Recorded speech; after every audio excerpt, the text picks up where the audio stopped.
storming in Indiana, and you never know. Well, what's going to happen? Yeah. Well, we feel fortunate that it has worked, so it's all good.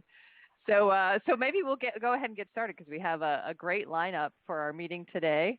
And I think my job is to do a little housekeeping before we get started. So I'm just going to start by welcoming everybody to our quarterly International Commercial Fishing PFD Working Group meeting. And just a few reminders. I am recording today's presentations and the meetings so that the recording and the meetings can be posted on the iFish site for those who could not join us today at this time. I would also ask that anyone who's joined the call today, if you would just put yourself on mute if you're not talking so there's not background noise for those presenting. It'll make life a little bit easier. And then I think those are all the things that I wanted to just start off with. So maybe what I'll do now is turn it over to you, Jennifer, for some updates. Yeah, sure. Thanks. Hi, everybody. I'm going to this time leave my camera off because of the storm. I just am concerned about connectivity in rural Indiana. But anyhow, next time I'll be on camera so you can see my face. But I just wanted to let folks know, if I haven't met you, I'm Jennifer Lincoln. I work for the National Institute for Occupational Safety and Health.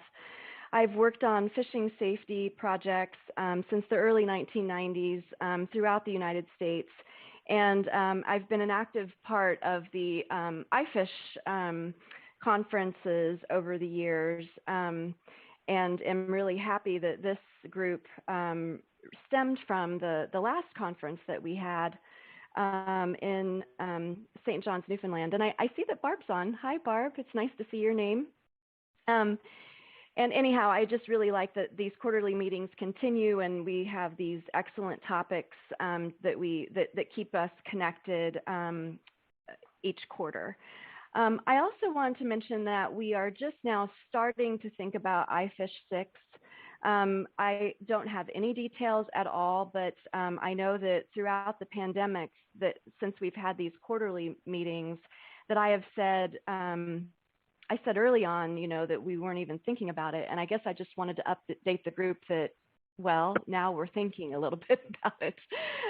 So later this summer, I would anticipate an email out to the previous scientific planning committee just to get some feelers out for initial steps. And hopefully later this year, we can share more details with this group and then other people that are also interested. So anyway, it's kind of exciting to think about that. But again, it's just the initial steps, and I don't have any specific details. So that's all. That's the only update that I wanted to provide today. And I look forward to the rest of today's presentations and discussions. Thanks. Thanks, Jennifer.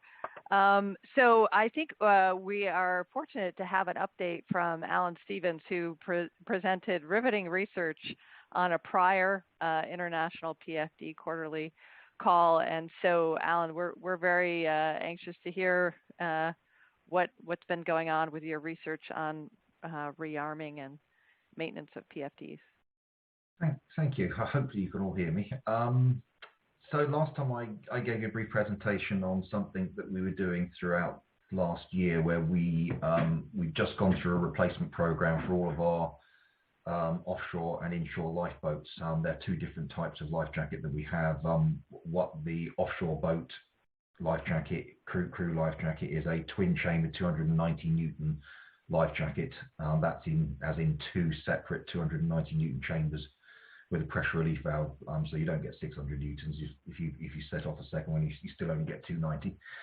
And also our RB one has 100 newtons of inherent buoyancy built in, so it's a buoyancy when it's uninflated, but it also then has a inflatable ladder in there as well. So if you inflate that manually when you're in the water, you'll get some additional buoyancy there. So we identify when we put the new life jackets out, we have reports back from stations that some people were when they were trying jackets, they were having what they called a partial inflation, in that the bladder didn't fully burst out of the cover. I said I won't go through what I did too last year because I said that last time. Ongoing from that research and testing program that we carried out last year, we've just done, I say just done, we did it back in April. I managed to get the RNI has its own sea survival tank. We can generate 1.5 meter waves in there, so we can. It's a pretty rough environment. We decided to do a trial on partial inflations of life jackets. What does that actually mean for the individual in the water? So if you go in, your life jacket only inflates half the way around. What happens? Now I haven't finished writing a report yet. I've got a list, a backlog of work as long as next year. So I haven't got anything to show you. I've got plenty of video and plenty of photos, and hopefully at some point I'll be able to show you some of those. But we essentially, it was anathema for me to actually try and poorly pack a life jacket. I had myself and another engineer. We actually use RNI staff who are not familiar with life jackets. We asked them to repack the life jackets. We gave them the same information that our crews have said, repack the life jackets. They actually did it pretty well. The first time we got them to jump in the water, we noted the results. The second time round, we put the waves on. We replicated this exercise. I should say as well, on each of these tests, what we did is we deliberately throttled the life jackets, which is the anathema part for me. We actually put Velcro straps around one side of the jacket to physically prevent it fully opening. We only had about 50% success because the darn thing's got so much buoyancy in it, it was still bursting through even those, but we got what we wanted. We then went through and, as I said, deliberately badly packed the jackets. Myself and another engineer, we were going along doing our level best to mangle the jackets as they were being, right up to, instead of neatly folding it in, scrunching it in, twisting it, doing a burrito roll with it around the jackets and putting it back in together. And then we got the people to jump in the water again. The interesting thing was actually all of the jackets did still inflate. Now, as I said, we throttled one side of the jacket to simulate still the partial inflation issue, but they were still inflating, albeit a bit slower. There was a noticeable slowdown in the actual inflation time, but interesting, they still initiated the inflation within the 5 seconds that's permitted, so they did actually inflate. As I say, things like self-righting of the individual in the water was slowed down. It was slower, but it was still happening. We got the people in the water to actually try and roll over on their fronts, and even with a partial inflate on the jackets, they were still struggling to do so. So as I say, at the moment, I just wanted to give you a very, very quick update where I am with that piece of work. It's ongoing. It's just been a very interesting journey looking at this. There's various other things now spinning into this project as well as a result of COVID. I've rolled into this as well. Like the rest of the world, the RNLI was going through a heavy decontamination program for all of our kits when COVID kicked off back in 2020. So we were using medical grade decontaminants on our jackets to keep our crews safe. I've had a concern all along what these sometimes strong, albeit watered down chemicals might be doing to the kit. There may be signs that it's doing something at this stage. I can't really say what. We're literally just about to start going into doing some lab testing and bits and pieces to see what these medical grade decontaminants and chemicals have done to the actual kit. I mean, it won't just be life jackets, because the RNI, we've got thousands of dry suits. We've got first thing somebody said to me back in March 2020 when COVID kicked on was, Alan, how the heck do we decontaminate a lifeboat? To which my response was, well, that's probably not worth repeating here because it was unrepeatable. So there's lots of stuff going on. I just wanted to give you a very rapid update of where I'm going with this, but there's some interesting results coming out around the packing. It is still the opinion that packing your life jacket correctly is vital. If you don't pack the life jacket correctly, you can cause damage to the jacket itself, to the operating heads, gas bottles, etc. So packing is still vital. But interestingly, and as I say, I haven't written this report yet, but we did see some interesting results when we tried a pool trial. So just a very quick update to say that there'll be more to come at some future date. That's great. Thank you, Alan. It's fascinating, especially the fact that you guys are tracking what those decontaminants are doing to the life jackets. So that would be interesting to hear more about. We have just a few minutes before Ted gets started. So if anyone has some questions for Alan, please just take yourself off mute and throw them out there. For a few of you, I did put you on mute, so you'll just have to ask to be unmuted, and I'm happy to do that.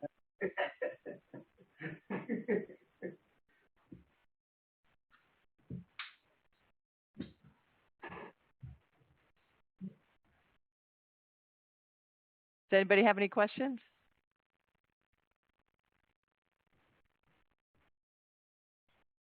Well, I guess what we can do is if you think of a question, if something pops into your head, just write it down because we do have some time after Ted's presentation for questions. So if there are no questions at this moment in time, I think I will stop sharing and turn the controls over to Ted. Okay, thank you. Let me get my presentation up and running here real quick.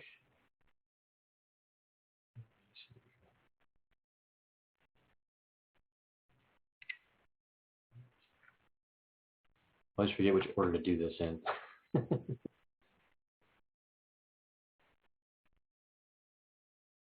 There we go. Can you guys see my screen, my presentation? Yes, we can. All right, excellent. Let's see. Perfect. Okay, well, I just want to start off by saying good morning or good evening or good day, whatever the case may be, and thank Rebecca and Julie for the opportunity to present this information on our fishing safety success stories today. So I too, like Jennifer Lincoln, I work for NIOSH. I'm part of our Western States Division and have been working with the Commercial Fishing Safety Program since 2008. And I've been with NIOSH since 1999, so over 20 years, and done dozens of video projects over that time because I came to NIOSH with a background in broadcasting and mass communication, so not a public health background, which is typical of folks at the agency. So that's why I've worked with video over the years. And so the ones we're going to talk about today are the latest video series we did in support of our commercial fishing program that came out of some of our PFD work and our deck safety work. So to give you an idea of where we're going today, let's see if I can just move forward. There we go. We're going to talk about some background information on our program and some of the data that we got that led, took the steps to get us here. Then we're going to watch one of the videos I'm going to talk about today, so we'll be familiar with the tone and feel of the series overall, and discuss then the concepts underlying the development of the videos and work through some of the logistics that we had to tackle to produce the series. So in time permitting, we'll do some Q&A at the end. So the fishing safety success stories are a collection of 4 short videos highlighting a potentially fatal event involving a commercial fisherman that was resolved with little or no injury using NIOSH recommended safety practices. So these were produced in 2017 and 2018 with the help of an external video production company. The current videos focus primarily on falls overboard, and we have one on deck safety, and they highlight the effectiveness of NIOSH recommended practices involving personal flotation devices and the use of emergency stop systems with winches. And again, so far there's been a wide variety of locations. We've shot in Oregon, Alaska, now up in Maine and New Hampshire. And so as I mentioned, we're going to watch one of the videos now, just so you can get a sense of what they're like. And this was one that was a fall overboard story that we filmed in Portsmouth, New Hampshire, with Dennis and Tyler talking about an incident on their vessel. And let's see if I can get this to work.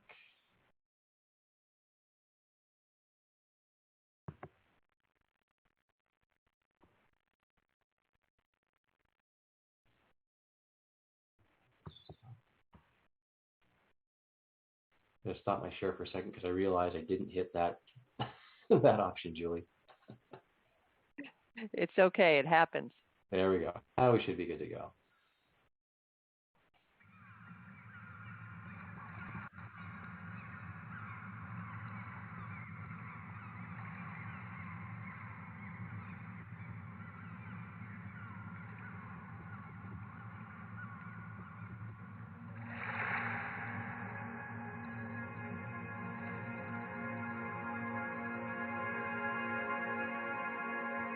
I loved being out on the water. You know, I love the feeling of it. Everything just kind of came naturally to me. We were heading out to set a load of gear, which consisted on our boat of 100 traps. It was my son, Tyler, and myself. We just got out there, and we hadn't even put a single trap in yet. And we dropped the tailgate at the back of the boat. I put the first trap down. It goes out, you know, nice and easy. And then after that, the rope snagged the second trap in the set.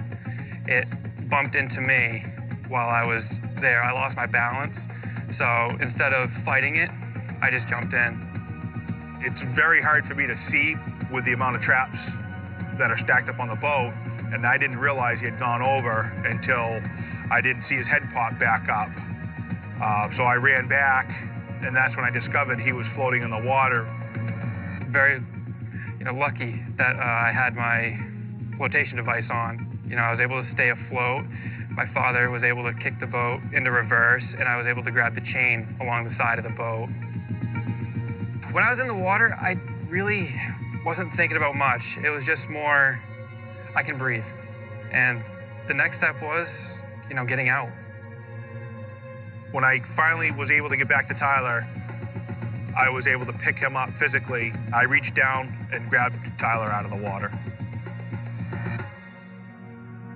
The first thing, I guess, that went through my head is, I'm still here. I'm not one of those statistics. And after that, we just set the gear out and just went home. I think both of us were really in shock. We were both shaking. Never had a man go overboard, and to have one go over, have it be my son, that was a little scary. A week earlier, we had just taken a safety survival training course about exactly the same situation that might occur. They taught a lot of great skills there, and you know, the next day we went out, grabbed a PFD, grabbed the personal EPIRB, and I started wearing that full time. You know, it wasn't a hassle whatsoever. It just feels natural while I'm wearing it. That day, I did reach out to the trainers from the Gloucester Fishermen's Wives Association, and you know, I had to tell them the success story.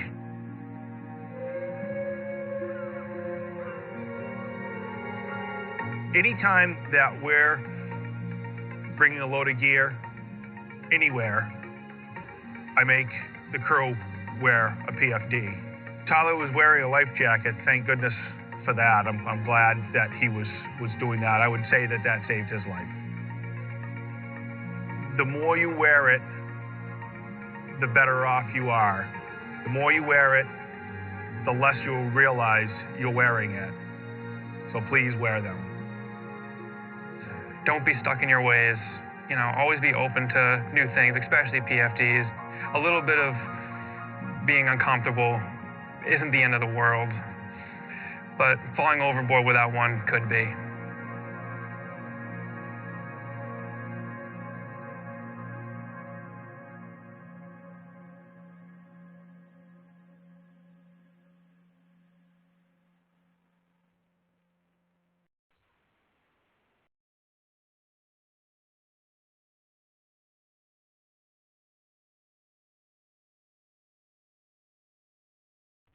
All right, so that gives you a sense of, you know, kind of what the stories were about and the tone. And, you know, we tried not to make them overly dramatic. You know, we just wanted to kind of let the fishermen tell their story. And where this all comes from, just to kind of get back to some of the background on it, you know, we look at this because here's some, you know, our statistics, right, going back to the year 2000 in the United States. Between 2000 and 2018, 31% of the fatalities in commercial fishing were falls overboard. And as we've reported before, you know, 100% of those incidents happened without the fisherman wearing a life jacket. And so this is, you know, something that we've been working on for, you know, well over a decade now, and focusing on. And, you know, we wanted to make sure that as we're continuing to report the statistics on the fatalities, we wanted to kind of talk about the successes as well. You know, this is based, again, coming out of the NIOSH PFD study, you know, something we've done to encourage life jacket use. And many of you have probably heard this information before over the years, but, you know, we did the study up in Alaska back in 2008, 2009, we talked to 400 fishermen from 4 different gear types. And, it was great to see that, there were PFDs that fishermen could wear on deck. We identified fishery-specific preferences in PFD style and specific barriers to PFD use. But something else that came out of this was, as we were talking to these fishermen, we heard stories of guys going overboard and coming back, except that none of them were wearing life jackets. These were all guys that grabbed onto a buoy or just happened to tread water until someone came and got them. So, so there were incidents already, even back then, of guys that had survived these incidents. But again, mostly through luck, not really through preparation. The first survival story we heard after the PFD study was concluded was something we ran into by accident, quite literally. This here is the crew of the Paul Revere, is a set net skiff up in Alaska and Bristol Bay, and they capsized their skiff one night while they were setting their net. It was about 1 or 2 in the morning up in Alaska, so still light out up there in June when I'm fishing. But the crew here spent over 2 hours in the water drifting with the current, but they were all wearing these inflatable life jackets. And when I saw this photo on the left here, I saw it on the back of a fishing magazine, just as, oh, hey, look, it is interesting. But I reached out to the magazine and said, I want to contact this crew and talk to them about their experience. And I was lucky enough to interview Shannon, the skipper there in the middle, and her crewman Don on the left. And so we made a video of that. And during that interview, they did say that, without the life jackets, we would not have survived. But it really, for me, identified kind of a blind spot in what we do, right? When we look at the data and look at the statistics, we're catching events where things went wrong and ended poorly, right? These are the fatalities we're looking at. And so learning about this event brought 2 things to my attention. It showed me that, PFDs can indeed save the lives of commercial fishermen. And where there's one story like this, there's probably others. But it also showed that we had a blind spot, right, in our surveillance, because our surveillance system only collects the fatalities and the incidents and accidents that are reported to the Coast Guard or reported through other channels. And in this case, when this event happened, there was no requirement whatsoever that they report anything to the Coast Guard. The only thing they had to do was radio into the Coast Guard that their vessel was actually still out in the bay and might be a hazard to navigation before it washed back into shore. But as far as personally what happened to them, the Coast Guard had no interest whatsoever since they survived. So we wanted to see if we could find other examples of these stories and start looking for ways to amplify those successes to the industry, as cases where, hey, our recommendations are working, this works in practice. So to capture more of these stories, we started to kind of look at a way to frame them and sort of make sure that they were consistent and had a good, good sort of theoretical base behind them. And so to flesh out the concept, we wanted to have them with 4 key features. We wanted to make sure that we featured the fishermen. That as often as we could, we wanted to have them recount the story in their own words and tell an engaging story. Not manufacture unnecessary drama, but we wanted this to be something that people would see and remember. We wanted to make sure that we kept these videos short. So like the one we just watched was about 4 minutes long, because we wanted it to be more likely to be viewed outside of a normal formal training setting. We wanted this to be something they could watch on a mobile device or after hours, or just kind of virally pass around. And we wanted to make sure that these videos focused on one main message. So instead of tackling sort of the broader interconnected safety issues that are related to these events, we wanted to focus on the one actionable thing that people could do after seeing these videos. So, in the case of the one we just watched, the message is wear a PFD. For the one we did on deck safety, we wanted the focus to be install an emergency stop system on your winch. And so the idea of having fishermen be the main focus of these videos was based on some previous research that NIOSH had done in the late 90s, showing the effectiveness of using workers as messengers in training videos for the mining industry. That's where I actually got my start for the first decade I worked with NIOSH. The idea was to have messengers that looked, talked, and acted like the audience that were receiving the message or the training. And it turns out this method is well supported by literature dating back to the 1970s. By having an authentic messenger, that helps adult learners and audiences be more receptive to the information, since the verbal and visual messages are more likely to align with the norms and practices of their occupational culture. So every occupation, but especially high-risk occupations, have a collection of norms and standards that the members abide by. And this is usually summed up by saying, this is the way we do things around here. It helps develop the bonds and associations between members of that group and kind of separates the insiders from the outsiders, allowing those in the group to support each other and the shared risk that the job usually entails. And so we've used this method, again, like I said, in the mining industry. We've used it for videos we've done with the oil and gas industry. And you see these sort of tight-knit occupational cultures in law enforcement, firefighting, military, and things like that as well. Another aspect of the mining and fishing industry that really helped with these videos was the power of storytelling. Both of these industries have strong occupational cultures with a rich tradition of oral storytelling and well-established master-apprentice style models of learning new tasks and roles. A new miner or a fisherman is often paired with a more experienced worker to learn the job, right? And so the hazards that they learn the hazards, and they also start learning the culture of the workplace as well. And so we wanted to leverage all of that in our safety success stories. By putting these messages around a story, wrapping them with a story, it's a powerful way to encode information that the audience needs to know, and it makes it easier for them to remember. For high-risk issues, these stories allow people to learn of the potential consequences of the risky environment without having to experience that risk themselves. Additionally, these videos feature other people central to the stories, such as sons and brothers and crew members who were key witnesses or rescuers in each of the stories. And including these people in the stories reinforce the concept that while these events may happen to one person, they do affect whole families and communities when they result in injury or death. And so the third concept we want to make sure we did was to keep these short, and the fourth is we want to keep them short and to the point. So we know through our work with CEC that they keep telling us that people's attention span for streaming video keeps getting shorter and shorter, and so we wanted to keep these down to about 4 or 5 minutes. In the past, when we've done other videos for fishing and for mining, some of those videos have been 30 or 60 minutes long because they were designed to be used in a formal training scenario with a live instructor that could guide viewers through additional educational points and additional training. So these videos, though, are going to kind of be standalone, and they would ideally just run, again, that short format, 4 or 5 minutes. And we wanted to keep them focused on a single event rather than more complex themes and instructions. This also aligns with the best practice for creating video for social media or digital consumption of having one main message, telling it early and telling it often.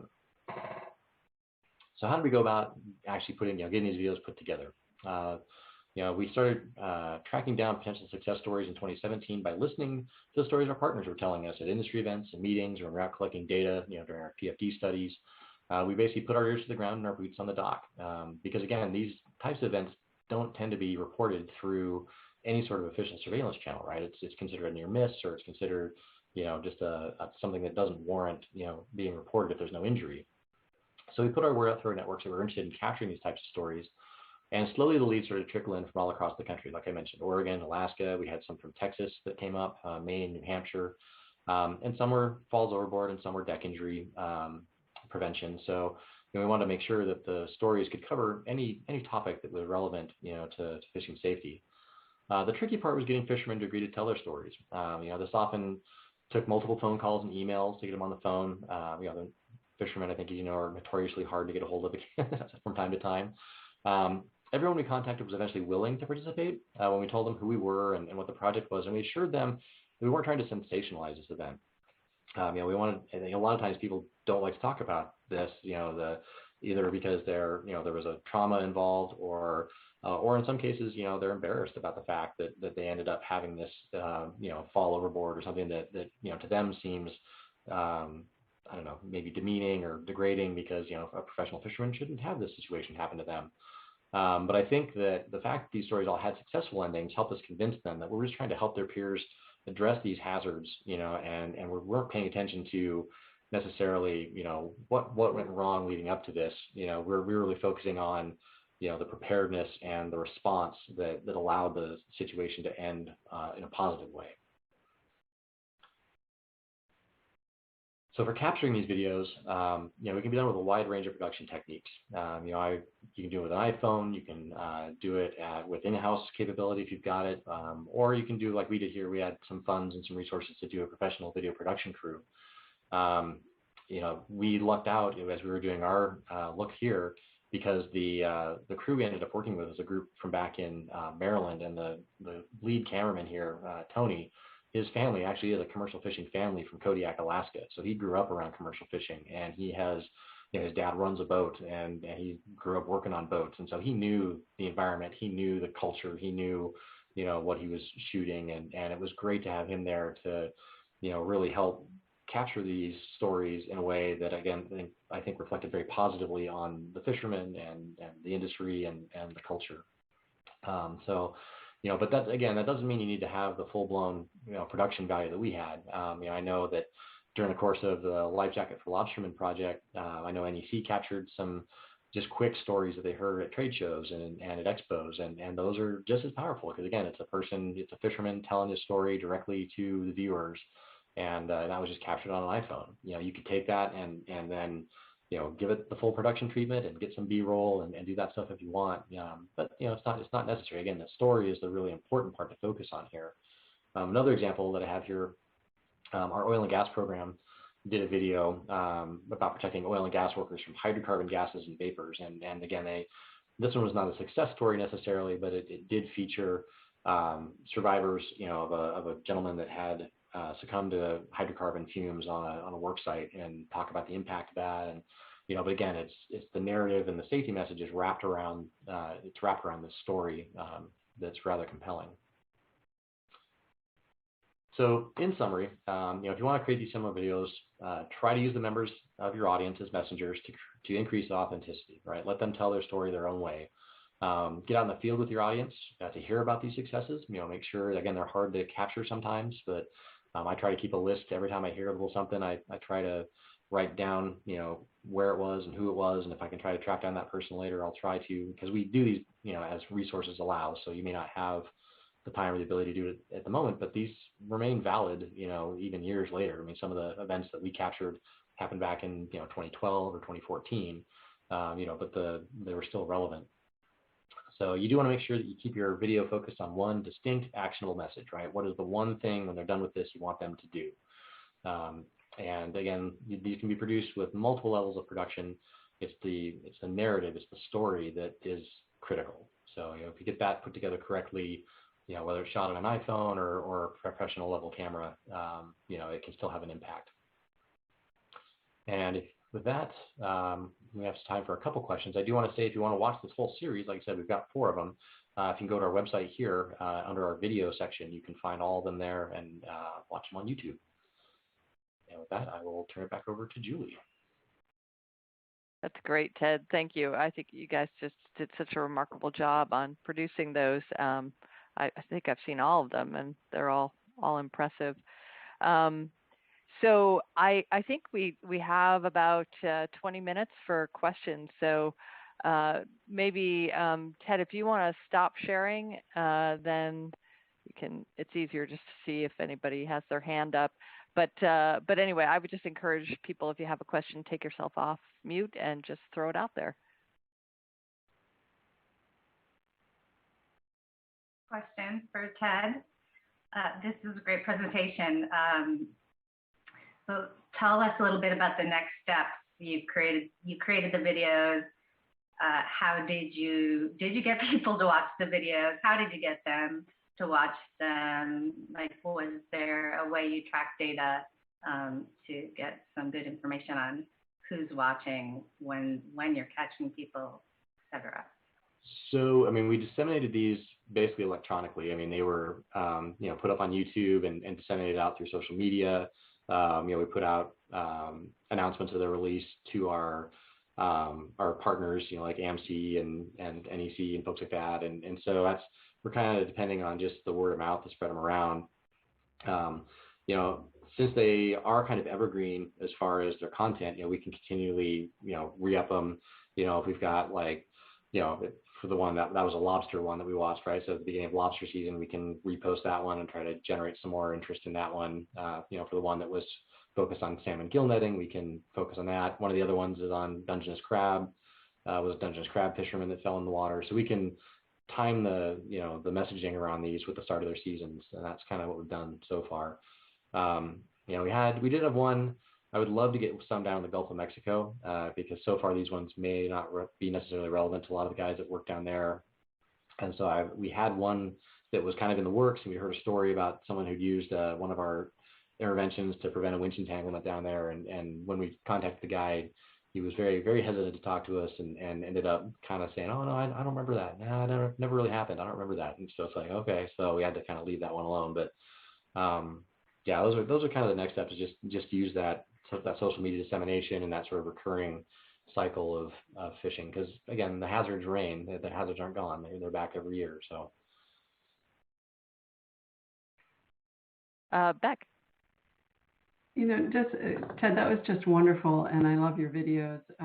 Just to follow on what Mary Ellen said, I have a feeling that the videos, once they're posted, sort of get lost on websites, and I bet every organization on here has something like this that they've created to some degree for their programs. And I just wonder if we can all try and figure out how to better share and keep sharing information like this, because as you said, these are timeless. And, you know, if periodically everybody just shared these resources around, I think we could get them back out on, you know, social media or various websites and just have a little more exposure on these, because these are such good videos. And I would imagine there's some others here from folks that would do well to be seen again. And we may all think that everyone knows about them, but probably that's not the case. So I don't know if people have ideas on how we could better share these resources. Maybe it's on the iFish website. You know, I don't know. We need, I think, a better way to get things around and about again and again.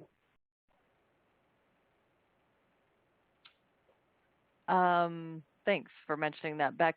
Lily, did you want to ask a question? I do. So Lily Colby, I work for Mustang Survival, and I have to say, even after over 20 years working with life jackets, you know, previously with MTI life jackets, which is recreational, when I see a testimony like that, a storytelling, I get choked up. I get choked up, and I have to say, you know, thank you for reminding me that this is why we are so interested in life jacket wear, is hearing the stories from the people that survive. And Mustangs, so I was so excited to see Mustang Survival. I'm like looking at the life jacket. So which life jacket is that? Mm-hmm. And so here's the thought. You know, you talk about trying to use behavior. How do you change behavior? On the life jacket, it says work vest very clearly on the side. Do you think that for professional fishermen, for lobstermen, et cetera, do you think by sort of blatantly saying this is a work vest, you know, like I'm a professional, you know, I'm not a recreational weekender, I'm a professional, does that help?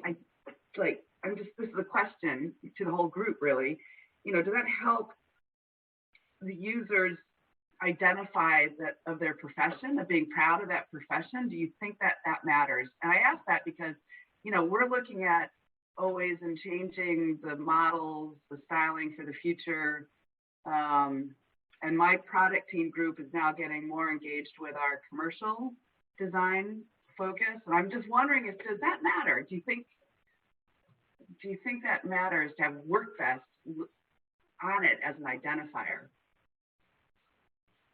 I mean, I think that the one those guys are wearing, I mean, is one of the, through the studies we've done, is one of the most popular types of vests there are, because it is built for commercial application. So it stands up to the rigors of being rubbed against, you know, lobster traps all day and being rained on and splashed. And so I think, you know, the work vest designation, I believe that's more of a Coast Guard, like that's a category that they have and have that on there. But I mean, you know, whether it says work vest or not, yeah, whether it says work vest or not, I think they just want it to stand up, you know, to what they do and be appropriate for what they, you know, what they're doing. And so it's, yeah, I think that paying attention to what they want feature-wise is the big one, you know, and you know, helping them, and I think Julie and Rebecca know this too, is understanding that, like, you know, everyone loves how light and slim and inflatable is, you know, but they think that means, oh, I can fit it under my raincoat. I don't think you're supposed to do that. Like, you know, that impedes its functionality. And so there's some education that needs to go in there as well. You know, I think one of the goals we did a follow-on project a couple of years after our initial PFD study, trying to get guys to wear life jackets. And one of the things we were trying to focus on was getting them to change their mindset that this is not a piece of emergency gear. You know, this is not something you wear when things go wrong. This is something you wear all the time in case something goes wrong, right? It's just a standard piece of deck gear, just like your boots and your rain gear. And we had some success with that, and some fishermen bought into that, you know, and we're seeing increased use among certain fisheries, but it's not across the board. You know, again, it's such a fishery specific, and in some cases, you know, fisherman to fisherman specific issue. I think that you just have to just keep working on them, and variety is key, because we did some PFD giveaways during one of our things where, we purposely, instead of saying, oh, we're going to give your crew 6 of these same PFDs, we said, we're going to give you whatever PFD your crew member wants, because we know that if they pick it and they think they're going to like it, they're more likely to wear it, rather than you as a captain deciding, oh, everyone's going to wear this one, So that's the biggest trick I've seen with fishermen, is making sure they have options, that they know what those options are, and they're available. So. Well, I think it's I love the video. I'm actually going to be sharing it today. We have a Teams channel with all 500 members of our Mustang survival team, which is spread out all over, remote workers everywhere now. And I'm going to share that video on that channel. So we will all see it at Mustang. Thank you. Oh, that's great. Yeah, what made me so happy about that video, it was how well worn his PFD looked. I know. That's what I like, is that you had to really look at the logo and be like, oh yeah, that is a Mustang, all covered in, slime and whatever. So yeah, I like that. Yeah. That's great. Thank you. Andy, you had your hand up. I did. Ted, that was really wonderful, and I remain inspired. This question is for you, but it's for anybody else too. You talked about near misses or close call data. And, we did some surveillance in the Gulf, and we included in our surveillance actual injuries and illnesses, but we had questions that related to close calls and secondary reports as well. And so, as you know, close call data or near misses isn't negative data. It's just not positive in the sense, of the real term of it wasn't an injury. There was no injury outcome from an event. But our data really indicates, and you're mirroring this, that the amount that we can learn from close calls, where someone wasn't a fatality, they pulled themselves out, or they got hit with something, it was a near miss, or it was a slip, and they could have died if they hit that, but they were only a millimeter away from something. Those are really important data to learn from as well. And I was wondering how folks use those types of data to supplement and support the other more typical types of data where there's an event outcome. Or does it just go into the storyline to help build evidence bases? Yeah, these are so, like, at least in my experience, these have been really hard to capture, right? So these are anecdotes. These are very just unique individual events, just cases, really. And so it's hard to build a broader sense of what's going on. I think for us, it's nice once we share these. Some of the, when we're doing the reviews and we're doing the clearance for these, a lot of the comments I would get back from some of the safety experts that would do this, they want the whole thing. They say, oh well, the reason this happened is because they didn't do X, Y, and Z, ahead of time. Like this could have been prevented, or or they did these things wrong in their response, and they should have done these things. You need to highlight that. I'm like, well, again, these videos are very narrow focused, and so we don't want a 15-20 minute video explaining comprehensively what's going on. So that's integrating these stories and the entire account of what happened in each of these events into a broader, sort of sense of what can be done to prevent or respond to these things. That's the important part. There's details that didn't make it in the video that that we can use them in other places as we're talking about falls overboard or deck safety or whatever the topic might be, that can be pulled out later and spoken of. It's just they're not. Again, it's not a top line thing to put in a 4-minute video. So, but all the other people, they've had better success. Again, kind of looking at a bigger set of these. Like I said, these are very, in my experience, very hard to find and very hard to kind of get captured. So, does anyone else want to provide some input on Andy's question?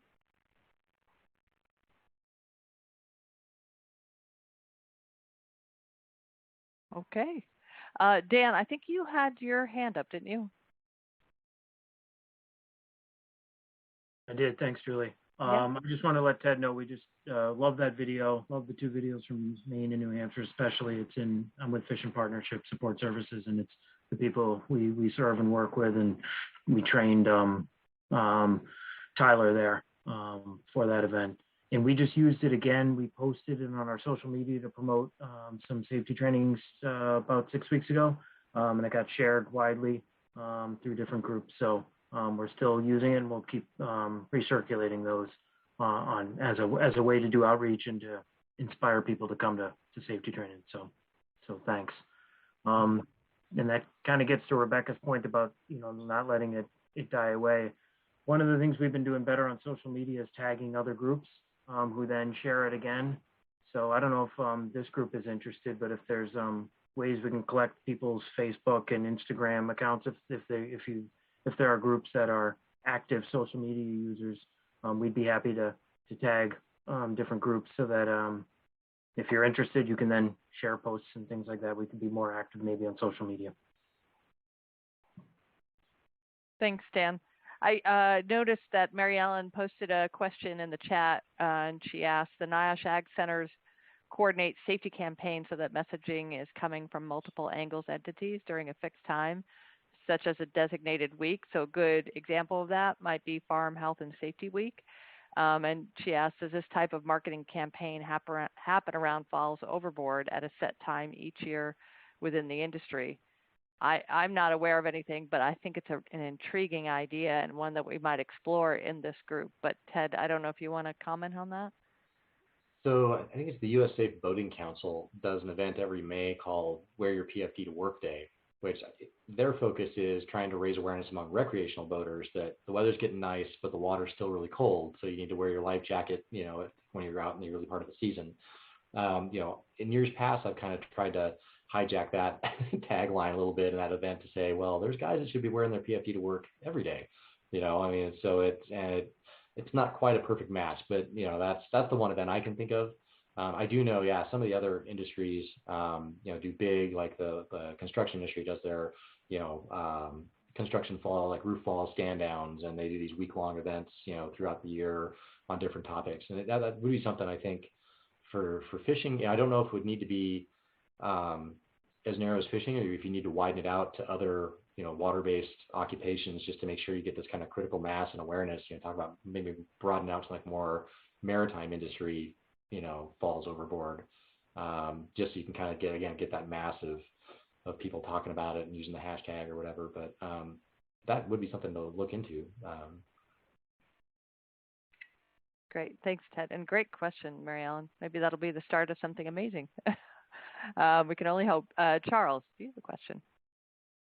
Hi, Ted. That was fantastic. And as I was watching your video, we're working on a project in the Gulf now looking at shrimp fishermen, as I mentioned, on adoption of PFDs and safety and occupational hazards, that we've been doing interviews with them. And I was looking through some of their stories as I was watching your video. Do you find that in the warmer waters, or if you've looked at the warmer waters, one of the comments we heard repeatedly was that if you're on a shrimp boat in the Gulf, you're going in the water at some point. And that you have to go in the water to untangle nets, to untangle lines, and that it's just that's how they do business. And so we don't want to wear the PFDs because I have to jump in the water at some point and I got to swim under the boat. And some of the stories are terrifying, to be honest with you. Swimming under the boat at night to untangle something. Please don't tell me this. But yeah, and I'm wondering in those warmer waters, if you have situations like that they may not be wearing the PFDs all the time because they are used to going in the water. And we've even heard some comments and stories that you're more likely to drown with a PFD if you have an issue on the boat than you are without one, because you're going to get trapped in the boat and you can't swim your way out. If the PFD is pulling you up and you're trapped underneath something.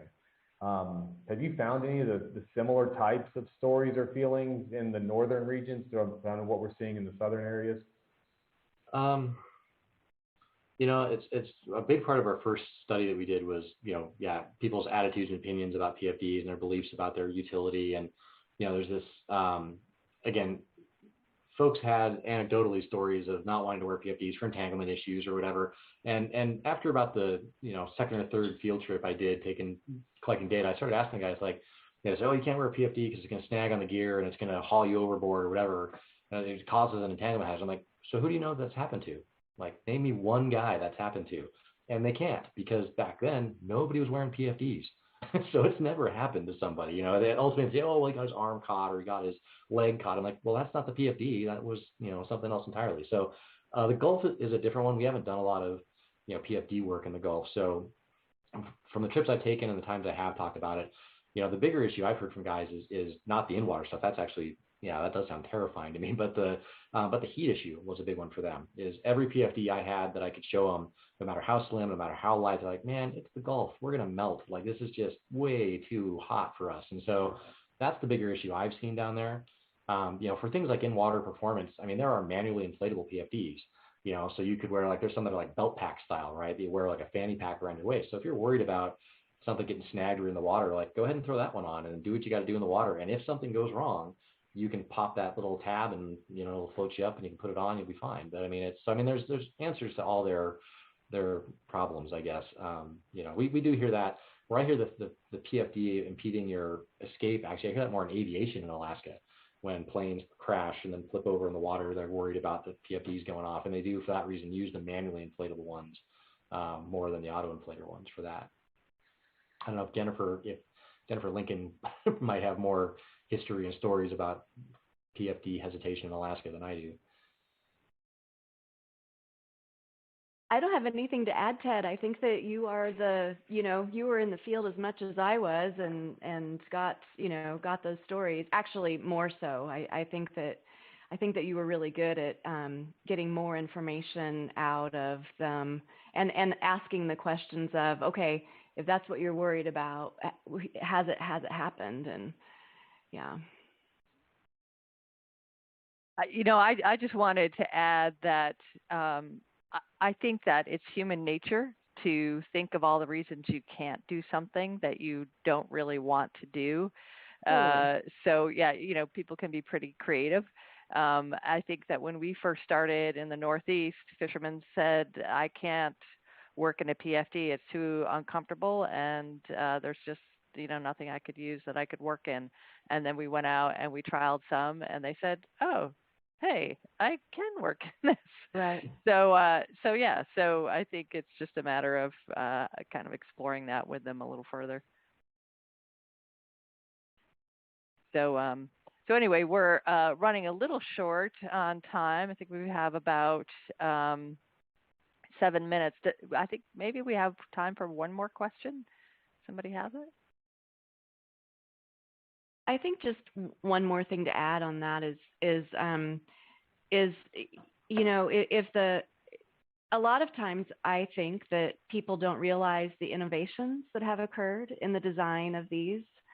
And if they're not available in the gear shop that's at the, right in town, then there's no way that they're going to be aware of them. So I really am intrigued by this idea of creating some synergy around this topic and promoting the I guess availability of these and along with the importance of wearing them, but just the availability may be something that is could be extremely motivating to folks. So I don't know. I really like this idea. Yeah. Yes. All right. Well, Ted, thank you for a great presentation. Thanks to everyone for your comments and great questions. I wanted to mention that, and Charles, since we have you on the call today, we're hoping to set you up to present in September. So we have a quarterly PFD call coming up on September 14th. And I don't know, would it work for you to present a little on your research on that call? Absolutely, yeah. I was trying not to spoil the September call because I had so many great stories and things to tell. So, perfect. But yeah, I'm looking forward to that in September. Okay, perfect. So we have a speaker lined up for the September call, but I would also ask anyone on the call today to share any other ideas you have for upcoming speakers. So if you have any